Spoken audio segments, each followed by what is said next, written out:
কোটা আন্দোলনে আশুলিয়ায় ৬ জনের লাশ পোড়ানো সহ ৭ জনকে হত্যায় ১৬ জনের আনুষ্ঠানিক বিচার শুরুর নির্দেশ দিয়েছেন আন্তর্জাতিক অপরাধ ট্রাইব্যুনাল।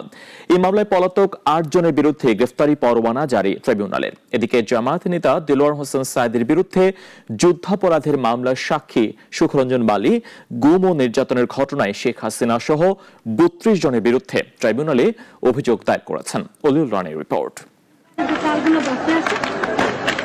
জুলাই অভ্যুত্থানে দেশজুড়ে যে ভয়াবহ হত্যাকাণ্ড সংঘটিত হয় সে সবকিছুকে ছাড়িয়ে যায় আশুলিয়ার ৭ জনকে হত্যার ঘটনা, যেখানে গুলিবিদ্ধ হয়ে পড়ে থাকা ৬ শিক্ষার্থীর লাশে আগুন ধরিয়ে দেয় পুলিশ সদস্যরা। জানা যায় তখনও একজন জীবিত ছিলেন।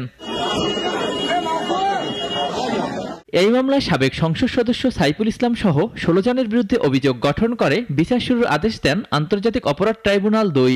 এই ৫ই আগস্টে ৬ জনকে গুলি করে হত্যা এবং অমানবিকভাবে পুড়িয়ে দেওয়ার দায়ে তাদের বিরুদ্ধে অভিযোগ গঠন হয়েছে। এই মামলায় মোট আসামি ১৬ জন হলেও সাবেক এমপি সাইফুল ইসলাম সহ ৮ জনই পলাতক। তাদের বিরুদ্ধে গ্রেপ্তারি পরোয়ানা জারি করে ট্রাইব্যুনাল।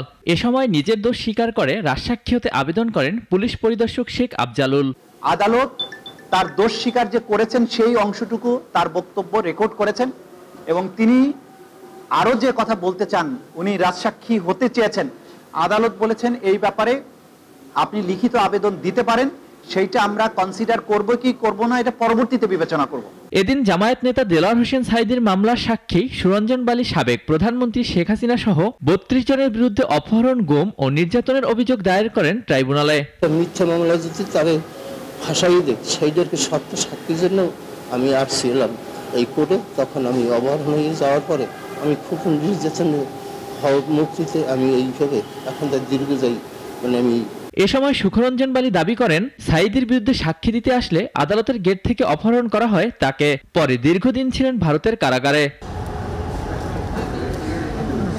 অলিউল রনি, নাগরিক, ঢাকা।